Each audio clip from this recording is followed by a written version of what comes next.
Cutting the passenger seat back is utilized to fold the seat back down to aid in patient removal in the event the release mechanism is inaccessible or damaged. In this video, we'll expose the release mechanism and review cutting options.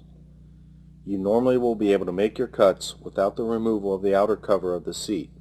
However, we have removed it here for instructional purposes.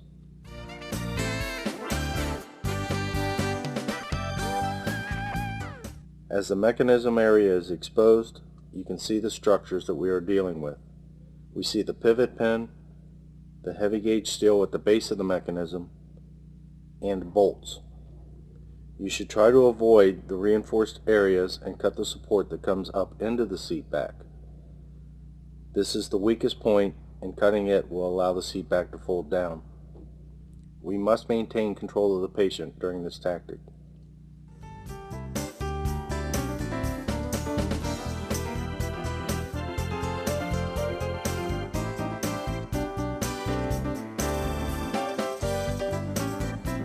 One thing to deal with the reclining seats is, first off, try to find the mechanism.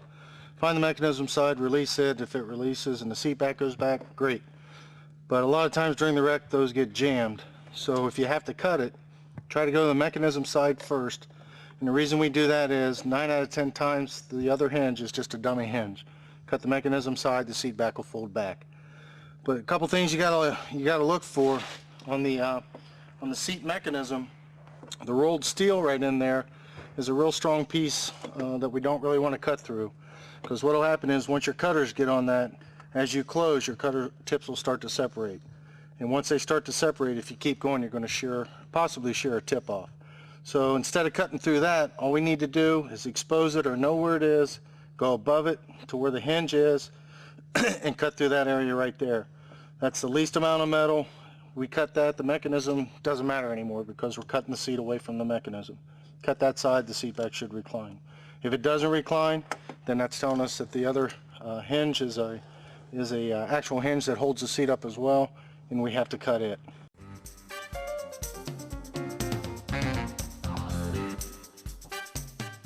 Always know where your rescue tool is in relation to the patient, and remember, no more than one way to accomplish your extrication goals.